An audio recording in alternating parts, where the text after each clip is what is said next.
Good morning student. आज हम कक्षा 7वीं में बसंत भाग 2 में पाठ 6 रक्त और हमारा शरीर पढ़ेंगे। रक्त और हमारा शरीर पाठ के लेखक हैं यतीश अग्रवाल। आज हम जानने की कोशिश करेंगे कि हमारे शरीर में रक्त कैसे बनता है, इसकी कमी से कौन सी बीमारी होती है, इस बीमारी के लक्षण क्या हैं, कैसे हम इससे बच सकते हैं और अगर यह बीमारी हो जाए तो हम किन किन चीज़ों को खाकर अपने शरीर में खून को फिर से पूरा कर सकते हैं। साथ साथ हम यह भी जानने की कोशिश करेंगे कि रक्त हमारे शरीर में जो रक्त पाया जाता है उनमें कौन कौन से तत्व मौजूद होते हैं, रक्त में क्या क्या चीज़ें पाई जाती हैं और उनका क्या क्या काम है। साथ ही साथ हम इस पाठ के माध्यम से यह सीखने का भी प्रयास करेंगे कि जो है हिंदी भाषा पढ़ना, लिखना, बोलना अच्छे से हम सीख सकें। इन उद्देश्यों के साथ आज हम इस पाठ की शुरुआत करते हैं, जो हमारा आज का पाठ है रक्त और हमारा शरीर। सबसे पहले हम इस पाठ का रीडिंग करने के बाद इन पाठ के कठिन शब्द के अर्थ को जानेंगे। दस्तक देना शब्द का अर्थ है खटखटाना। सूक्ष्मदर्शी जिसका अर्थ होता है छोटी वस्तुओं को देखने का यंत्र। एनीमिया का अर्थ होता है खून की कमी से होने वाला बीमारी या रोग। भानुमति का पिटारा का अर्थ होता है विभिन्न वस्तुओं का संग्रह। बिंबाणु का अर्थ होता है प्लेटलेट कण। दूषित शब्द का अर्थ होता है मैला या गंदा। धावा बोलना शब्द का अर्थ होता है हमला करना। ब्लड बैंक वह संस्थान, वह जो है जगह है जहाँ जो है रक्त को हम इकट्ठा रखते हैं, या कह सकते हैं रक्त को इकट्ठा कर रखने का बैंक ही ब्लड बैंक कहलाता है। वहाँ से जिस भी ज़रूरतमंद को ब्लड की ज़रूरत होती है हम समय पर वहाँ से प्राप्त कर सकते हैं। रक्त यानी कि खून। पीठ ठोकना या एक मुहावरा है जिसका अर्थ होता है शाबाशी देना। आज का चैप्टर हम स्टार्ट करते हैं। आज के चैप्टर में हम जानने का प्रयास करेंगे कि जो है इस कहानी की शुरुआत जो है अनिल और दिव्या इन दोनों भाई बहन से शुरू होता है। दिव्या जो है उसे जो है थकान महसूस होता है, किसी काम में मन नहीं लगता, भूख कम लगती है, ये सभी उसके अंदर लक्षण दिखाई दे रहे हैं। इसलिए उसका भाई अनिल जो है उसे डॉक्टर के पास ले जाता है ताकि उसके इस लक्षण का कारण जाना जाए कि उसमें यह लक्षण क्यों आ रहे हैं, ऐसी कमी क्यों आ रही है, वह जल्दी थकान महसूस क्यों करती है, उसे भूख क्यों नहीं लगता है। इन सब के बारे में डॉक्टर के पता करने जाता है। डॉक्टर उन्हें ब्लड टेस्ट, खून की जांच करने के लिए कहते हैं। खून की जांच जो है जिसके लिए जो है दिव्या के उंगली से थोड़ा सा खून निकाला जाता है, जिसे एक छोटी सी शीशी में डाला जाता है और कुछ बूंदें स्लाइड पर डाला जाता है और इन्हें माइक्रोस्कोप सूक्ष्मदर्शी से देखने पर जो है खून में मौजूद जो है लाल रक्त कणों की संख्या गिनती कर बताया जाता है कि दिव्या के खून में लाल रक्त कण की कमी हो गई है और लाल रक्त कण की कमी के कारण उन्हें एनीमिया बीमारी हो गई है।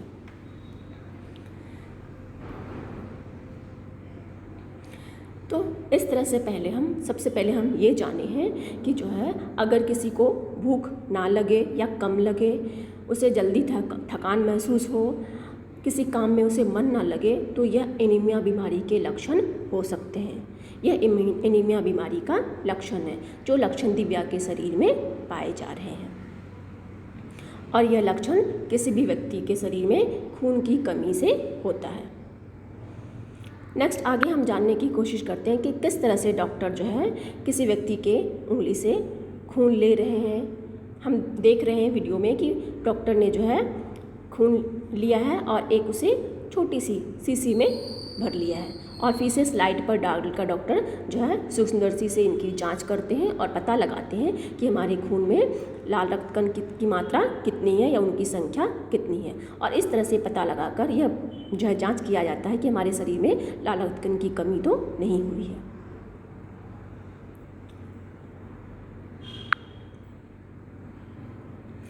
आगे हम जानने की कोशिश करेंगे कि जो है जब डॉक्टर दीदी ने सूक्ष्मदर्शी की मदद से स्लाइड पर देखा और जांच किया तो पाया कि दिव्या के शरीर में, दिव्या के खून में लाल रक्त कण की कमी है। लाल रक्त कण की कमी के कारण जो है एनीमिया बीमारी दिव्या को हो गया है, इसलिए जो है उसे जल्दी थकान महसूस होने लगता है, भूख कम लगता है और जो है उसे किसी काम में मन नहीं लगता, उसका स्वभाव चिड़चिड़ापन सा हो गया है। ये सभी लक्षण दिव्या में दिखाई दे रहे हैं।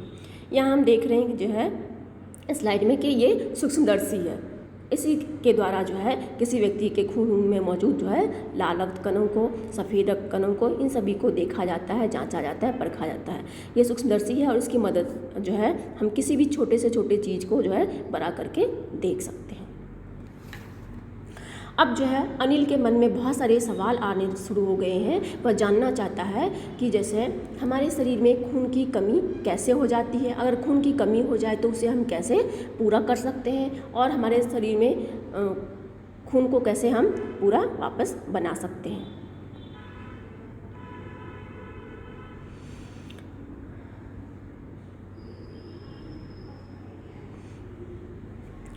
नेक्स्ट स्लाइड में हम देखते हैं कि जो है अनिल के मन में बहुत सारी जिज्ञासा है, बहुत सारे सवाल हैं। वो बहुत सारे सवाल पूछना चाहता है, जानना चाहता है एनीमिया का मतलब क्या होता है, एनीमिया कैसे होता है, इसे हम कैसे दूर कर सकते हैं, क्या क्या चीज़ खाया जाए तो एनीमिया हमें नहीं होगा, एनीमिया है इसके जानने के लिए हमें क्या करना चाहिए। ये सारे सवाल अनिल के मन में चल रहे हैं। इन सबको जानने के लिए अनिल डॉक्टर दीदी से ये सारे सवाल पूछता है। डॉक्टर दीदी उनके इन सभी सवालों का एक एक करके जवाब देती है और बताते जाती है और उन्हें डॉक्टर दीदी बताती है कि जो है हमारे शरीर में खून की कमी कैसे होता है।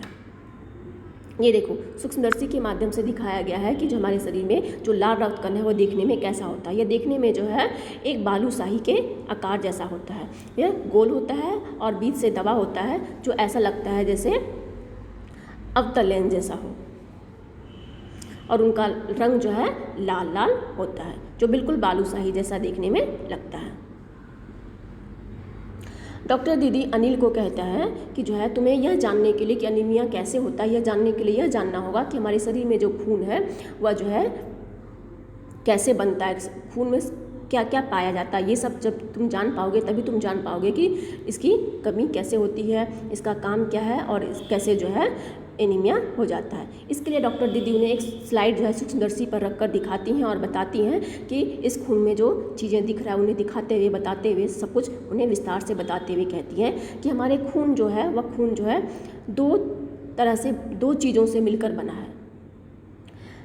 पहला चीज़ जो है वह है जो है प्लाज्मा, जो खून का तरल पदार्थ होता है उसे हम प्लाज्मा कहते हैं, और दूसरा पदार्थ जो है जो छोटे छोटे कण दिखाई देते हैं वह उन्हें कण है। दो चीज़ से मिलकर बना है, पहला जो है प्लाज्मा, दूसरा जो है कण। प्लाज्मा जो शरीर हमारे खून में जो तरल पदार्थ है उसे प्लाज्मा कहते हैं, और कण जो है 3 तरह के पाए जाते हैं। कुछ लाल रंग के कण होते हैं, कुछ सफ़ेद रंग के कण होते हैं और कुछ बिना रंग वाले कण होते हैं जिन्हें हम बिंबाणु या प्लेटलेट कण कहते हैं। यह जो है प्लाज्मा में सभी तीनों जो है कण, तीनों प्रकार के कण जो है प्लाज्मा में तैरते रहते हैं और इन्हीं चीज़ों से मिलकर हमारा खून बना है। हम यहाँ देख सकते हैं कि जो है हमारे शरीर में ये नस है और इस नस में खून है, और खून में हम देख रहे हैं कि कुछ जो है किस तरह से जो है प्लाज्मा है और लाल रक्त कण ये सभी जो है तैर रहे हैं, और जो है एक जगह पे थोड़ा सा कुछ वाइट सफ़ेद रक्त कण भी है। तो ये सभी चीज़ मिलकर जो हमारा रक्त जो है बना हुआ है।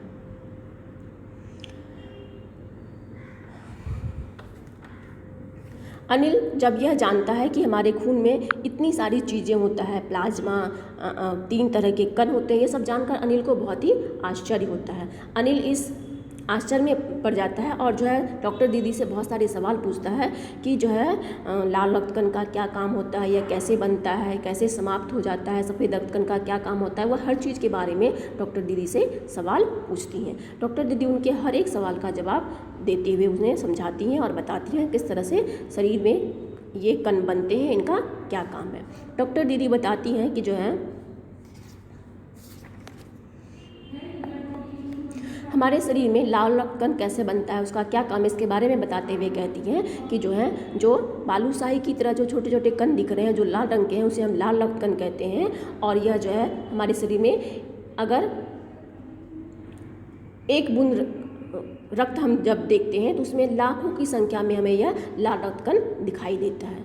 1 मिलीलीटर रक्त में जो है 40 से 55 लाख कण जो है हमारे शरीर में मौजूद होते हैं। और इतनी संख्या में मौजूद होने के कारण ही हमारे खून का रंग जो है लाल नज़र आता है। तो आज हम ये जाने हैं कि लाल जो है हमारे खून में पहले तो 2 तरह की चीज़ों से मिलकर बना है, प्लाज्मा और 3 तरह के कण। 3 तरह के कण में लाल कण होते हैं, सफ़ेद कण होते हैं और बिना रंग वाले कण यानी बिंबाणु या प्लेटलेट उसे कहते हैं। जो लाल रक्त कण है वह देखने में लाल होता है और 1 बूंद खून में जो है इनकी संख्या लाखों होती है। 1 मिलीलीटर रक्त में जो है इनकी संख्या 40 से 55 लाख पाए जाते हैं और इतनी संख्या में मौजूद होने के कारण ही इसका रंग लाल होता है। और लाल रक्त कण का काम क्या है, इसके बारे में हम जानते हैं कि लाल रक्त का मुख्य काम है हमारे शरीर में जो फेफड़े जो शुद्ध ऑक्सीजन लेता है उसको विभिन्न भागों तक पहुंचाना ही लाल रक्त कण का मुख्य कार्य है। और जो है लाल रक्त कण का जो जीवन काल होता है 4 महीने तक होता है, यानी कि एक बार जब लाल रक्त कण बन गया है तो 4 महीने तक जीवित रहता है और 4 महीने के बाद जो है वह स्वयं ही मृत हो जाता है या मर जाता है। यह हमारे शरीर में रक्त बनने का, लाल रक्त कण बनने का सिलसिला हमेशा जारी रहता है। एक और रक्त कण बनते रहते हैं, दूसरी ओर रक्त कण मृत होते रहते हैं। ये ना एक साथ बनते हैं ना एक साथ नष्ट होते हैं, कुछ मात्रा में बनते रहते हैं, कुछ मात्रा में नष्ट होते रहते हैं। इसलिए हमारे शरीर में लाल रक्त कण की कमी नहीं होती है, बनता रहता है और नष्ट होता रहता है, इसलिए कभी भी लाल रक्त कण की कमी नहीं होती है। तो हम पहले यह जानते हैं कि अब लाल रक्त कण बनता कैसे है। जैसे कि हमने अभी जाना कि लाल रक्त कण 4 महीने होते होते ये नष्ट हो जाते हैं, तो हर 4 महीने बाद एक कण नष्ट हो जाता है तो उसकी जगह पे दूसरा नया कण बन जाता है। यह कण बनता कहाँ है, हमारे हड्डियों के बीच में जो रक्त मज्जा होता है, जो हमारे हड्डियों के बीच में जो मंजा होता है उसी मज्जा में जो है लाल रक्त कण बनने का कार्य होता है। उनका काम है लाल रक्त कण बनाना। और लाल रक्त कण बनाता कौन है, जब हम संतुलित मात्रा में यानी कि सही मात्रा में जो है हम भोजन लेते हैं। और भोजन में क्या क्या लेते हैं हम, हरी सब्जी, फल, दूध, अंडा, मांस, इन सभी पोषक तत्वों को जब हम उचित मात्रा में संतुलित रूप में प्रतिदिन नियमित रूप से लेते हैं तब हमारे शरीर में प्रोटीन, लौह तत्व और विटामिन जैसे तत्व हमें मिलते रहते हैं। और इन सबको उचित मात्रा में मिलने से हमारे हड्डियों में जो मंचा होता है वह लाल रक्त कण बनाने का कार्य करता है। अगर हम संतुलित मात्रा में भोजन नहीं लेते हैं और हमारे शरीर में प्रोटीन, लौह तत्व और विटामिन की कमी हो जाती है तो जो हमारे मज्जा है वह खून बनाना कम कर देता है, क्योंकि उन्हें कच्चा माल ये संतुलित विटामिन्स नहीं मिल पाता है और वह खून बनाना कम कर देता है और हमारे खून में जो है लाल रक्त कण की कमी हो जाती है। और फिर लाल रक्त कण की कमी होने से फिर हमें एनीमिया बीमारी हो जाता है। तो अगर हमें एनीमिया बीमारी से बचना है तो हमें प्रतिदिन संतुलित मात्रा में संतुलित आहार लेना चाहिए, जिसमें हमें प्रोटीन, लौह तत्व और विटामिन मौजूद होना चाहिए। इसके लिए हमें हरी सब्जी, फल, दूध, अंडा, मांस ये सभी मात्रा संतुलित रूप से लेते रहना चाहिए। अगर हम ये सब लेते रहेंगे तो हम एनीमिया बीमारी से बचे रहेंगे।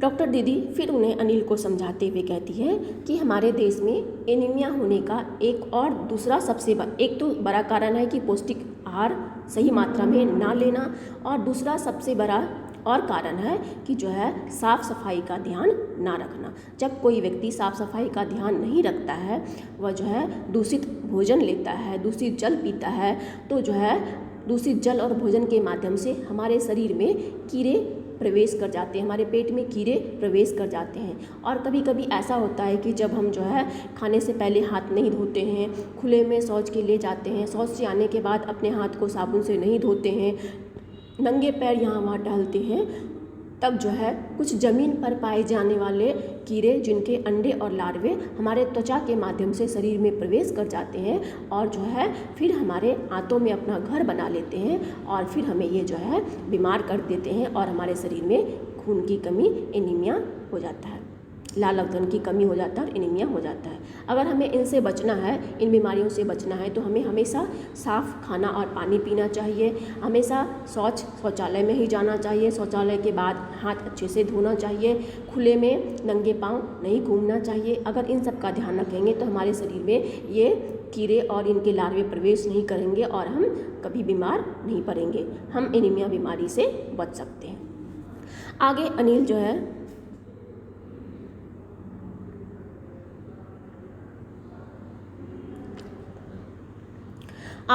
है फिर डॉक्टर दीदी से सवाल पूछता है कि हमारे शरीर में जो बिंबाणु होते हैं, जो सफ़ेद कण होते हैं, उनका क्या कार्य है।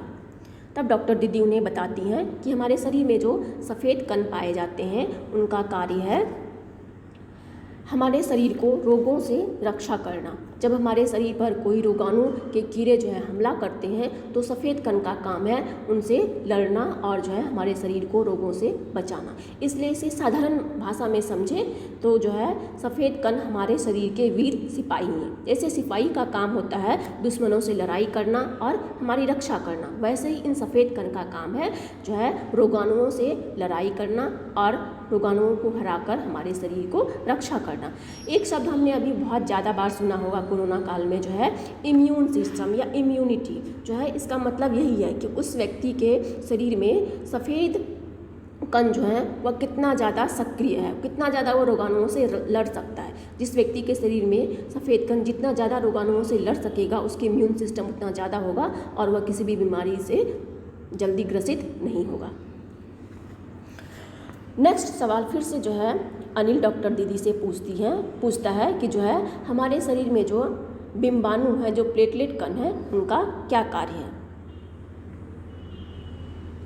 डॉक्टर दीदी बताती हैं कि जब कभी हमें चोट लग जाता है और हमारा कोई भी अंग कट जाता है और वहाँ से रक्तस्राव शुरू हो जाता है, रक्त बहना शुरू हो जाता है, तब जो ये प्लाज्मा में जो है एक विशेष प्रकार का प्रोटीन पाया जाता है जो हमारे उस कटी हुई नसों के पास, कटी हुई स्किन के पास, त्वचा के पास जो है एक महीन मकड़ी के समान जाला बुन देता है और इस जाला को बुनने के बाद जो है यहाँ पर बिंबाणु आकर चिपक जाते हैं और जो है एक खून का थक्का बन जाता है, जिसके बाद जो है खून का बहाव रुक जाता है। डॉक्टर दीदी अनिल को ये सारी बातें समझाता है। तो डॉक्टर दीदी ये बताते हैं अनिल को कि बिंबाणु का मुख्य कार्य है हमारे शरीर में खून का थक्का जमाना। जब कभी हमारे शरीर को चोट लगता है, वहाँ से कट जाता है और खून बहने लगता है, तो यही जो है बिंबाणु या प्लेटलेट कण जो है शरीर में थक्का बनाता है और खून के बहाव को रोकता है, जो इसका एक बहुत ही महत्वपूर्ण कार्य है। अगर खून का बहाव नहीं रुकता है तो खून का बहाव बहुत अधिक मात्रा में हो जाएगा और व्यक्ति की मृत्यु भी हो सकती है। इसलिए जब कभी अगर ज़्यादा कट जाए तो हमें जो है कैसे उसकी देखभाल करनी चाहिए। तो हमें जो है अगर किसी व्यक्ति को ज़्यादा कट जाता है, घाव गहरा हो जाता है और खून का बहाव लगातार हो रहा है, बंद नहीं हो रहा है, तो हमें उस व्यक्ति को जहाँ कटा हुआ है वहाँ साफ कपड़ा बांध देना चाहिए कसकर और उसे डॉक्टर के पास ले जाना चाहिए। डॉक्टर उस जगह पर जो है टाँके लगाकर या सिलाई करके, टाँका या सिलाई कह सकते हैं उसको, टाँका या सिलाई लगाकर उस जगह के त्वचा को बंद कर देता है, जिससे खून का बहाव रुक जाता है। और अगर ज़्यादा खून का बहाव हो गया है तो जो है उस व्यक्ति को अतिरिक्त खून चढ़ाना भी पड़ सकता है। किसी दूसरे व्यक्ति की खून की उसे चढ़ाने की ज़रूरत पड़ सकती है उसे जीवित रखने के लिए।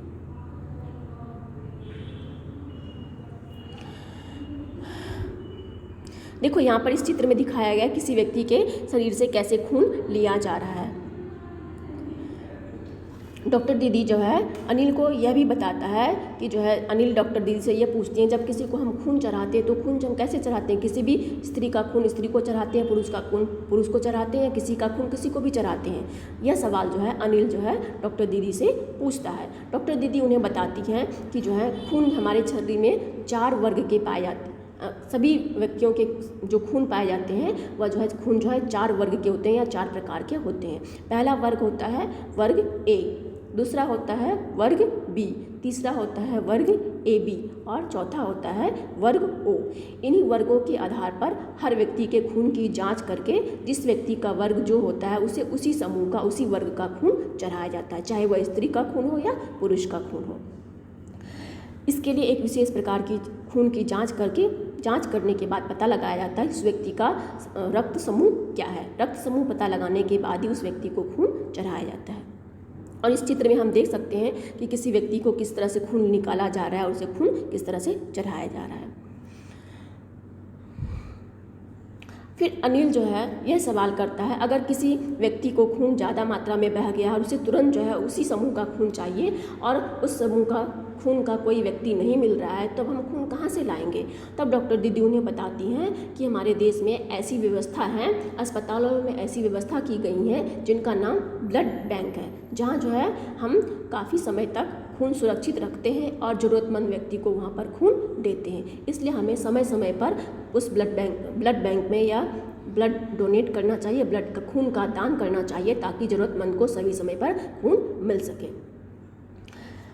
और डॉक्टर दीदी अनिल को यह भी समझाती हैं कि जो है हर व्यक्ति को खून का दान करना चाहिए, क्योंकि जैसा कि अभी हम पहले पढ़े थे कि जो है हमारे शरीर में जो लाल रक्त कण पाया जाता है उसके जीवित रहने की मात्रा 4 महीने होता है। 4 महीने बाद यह जो है लाल रक्त कण स्वयं ही नष्ट हो जाता है। अतः हम समय समय पर अगर खून का दान करते रहे हैं तो जो है हमारे शरीर में खून की कमी नहीं होती है, क्योंकि वह पुनः दूसरी मात्रा में फिर से बन जाता है। 4 महीने बाद फिर से वह नया खून बन जाता है।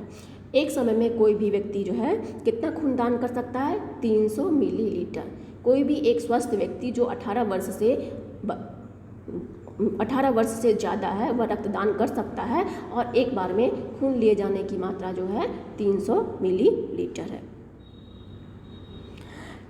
अगर कोई व्यक्ति खून का दान करता है तो उसे जो है खून की जो है चक्कर आना, कमजोरी महसूस होना या तुरंत बीमार हो जाना ऐसा नहीं होता है, क्योंकि हम पहले ही जान चुके हैं कि जो है खून 3-4 महीने तक जीवित रहता है लाल रक्त कण, फिर स्वतः नष्ट हो जाता है और फिर नया रक्त कण बन जाता है। इसलिए जब कोई व्यक्ति खून का दान करता है तो जो है स्वतः 3-4 महीने बाद उसके शरीर में उतनी मात्रा में फिर से खून बन जाता है, लाल रक्त कण फिर से बन जाता है।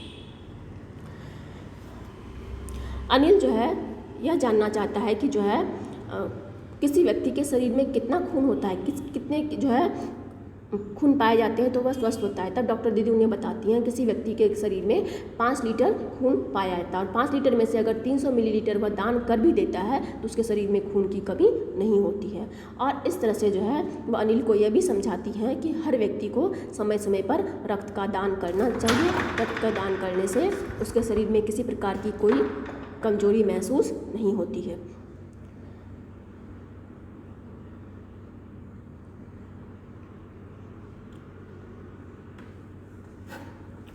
अनिल जो है ये सारी बातें सुनने के बाद जो है डॉक्टर दीदी से कहती हैं कि जब मैं 18 वर्ष से बड़ा हो जाऊंगा और तब मैं जो है समय समय पर रक्तदान स्वयं भी करूंगा और लोगों को भी नियमित रूप से रक्तदान करने के लिए प्रेरित करूंगा। डॉक्टर दीदी की यह बात सुनकर डॉक्टर दीदी उन्हें शाबाशी देती हैं और जो है उन्हें यह जो है ऐसा करने के लिए प्रेरणा देती हैं। इस तरह से हम देख रहे हैं कि अब देखो खून से बनने में कुछ नारा लगा हुआ है, अब करना है कुछ काम, चलो पहले करें कुछ रक्तदान। तो जो है रक्तदान का हमें समय समय पर करना चाहिए। रक्तदान करने से हमारे शरीर में खून की कमी नहीं होती है, वह फिर जो है 3 महीने बाद फिर से बन जाता है। दूसरा नारा है गांव गांव पहल करें, रक्तदान में सहयोग करें। तो इस तरह से जो है हमने इस पाठ के बारे में जाना, पढ़ा, समझा कि किस तरह से हमारे शरीर में रक्त में क्या क्या पाया जाता है, लाल रक्त कण की कमी से क्या होता है, उनका काम क्या है, सफ़ेद रक्त कण का काम क्या है, वो कितने दिनों तक जीवित रहते हैं, बीमाणु का क्या काम है। अगर हम संतुलित भोजन लेते रहेंगे तो हमें खून की कमी नहीं होगी और जो है खून की कमी से बचने के लिए हमें क्या करना चाहिए, साफ़ सफाई का भी ध्यान रखना चाहिए। इन सभी बातों का ध्यान रखते हुए हम अपने आप को स्वस्थ रख सकते हैं और जो है एक स्वस्थ जीवन जी सकते हैं, एनीमिया बीमारी से बच सकते हैं। आगे हम इस पार्ट का थोड़ा क्वेश्चन आंसर डिस्कस करते हैं। इस पार्ट का फर्स्ट क्वेश्चन है, रक्त के बहाव को रोकने के लिए क्या करना चाहिए। जैसा कि हम अभी पाठ में पढ़े थे, अगर हमारे शरीर में रक्त का बहाव ज़्यादा मात्रा में हो जा रहा है तो उस कटे हुए जगह पर जो है हमें साफ कपड़ा कसकर बांध देना चाहिए, जिससे कि रक्त का बहाव रुक जाएगा। दूसरा क्वेश्चन है, खून को भानुमति का पिटारा क्यों कहा जाता है।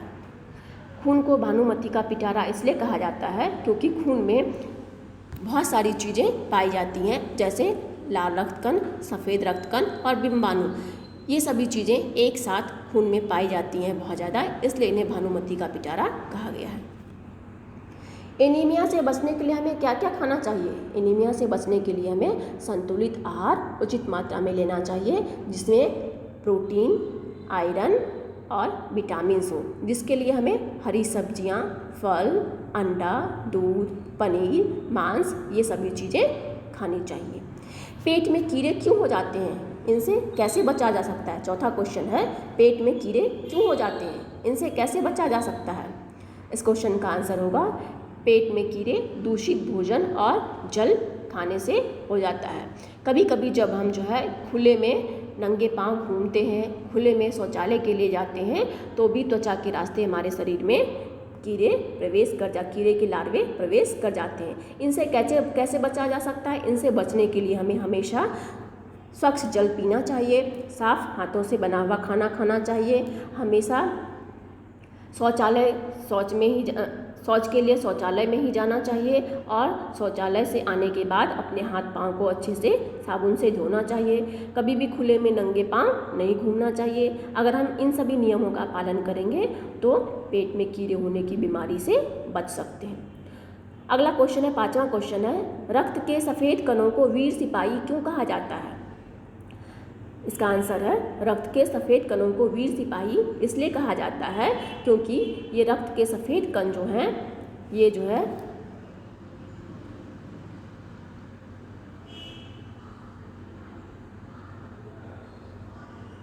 रक्त के ये सफ़ेद कण जो हैं, ये वीर सिपाही की तरह रोगाणुओं से लड़ते हैं और हमारे शरीर को रोगों से बचाते हैं। इसलिए इन सफ़ेद रक्त कणों को हमारे शरीर के वीर सिपाही कहे गए हैं। छठा क्वेश्चन है, ब्लड बैंक में रक्तदान से क्या लाभ है। क्वेश्चन का आंसर होगा, ब्लड बैंक में रक्तदान करने से किसी भी ज़रूरतमंद व्यक्ति को समय पर वहाँ से रक्त आसानी से प्राप्त कर सकता है और जिस व्यक्ति को रक्त की ज़रूरत है वह जो है उसके जीवन की रक्षा की जा सकती है। क्वेश्चन नंबर 7, सांस लेने पर शुद्ध वायु से जो ऑक्सीजन प्राप्त होता है उसे शरीर के हर हिस्से में कौन पहुंचाता है। तो हम इसका आंसर होगा, सांस लेने से शुद्ध वायु से जो ऑक्सीजन प्राप्त होता है उसे शरीर के हर हिस्से में कौन पहुंचाता है, लाल रक्त कण का काम है जो ऑक्सीजन जो है फेफड़े ने लिया है उसे शरीर के विभिन्न हिस्से में पहुंचाना। अगला क्वेश्चन है पार्ट से आगे, इसमें पहला क्वेश्चन है, रक्त में हीमोग्लोबिन के लिए किस खनिज की आवश्यकता पड़ती है। इसका आंसर है, रक्त में हीमोग्लोबिन के लिए कौन से खनिज की आवश्यकता पड़ती है, लोहा की। अगर लोहा यानी कि आयरन हम सही मात्रा में खाएंगे तो हमारे शरीर में कभी भी हीमोग्लोबिन की कमी नहीं होगी। दूसरा क्वेश्चन है, बिंबाणु यानी कि प्लेटलेट कण की कमी किस बीमारी में पाई जाती है। इसका आंसर है डेंगू। जब डेंगू बीमारी हो जाता है तब हमारे शरीर में प्लेटलेट यानी बिंबाणु की कमी हो जाती है। इस तरह से आज हमने ये पाठ पढ़ा है, रक्त और हमारा शरीर। आज के लिए इतना ही। धन्यवाद बच्चों।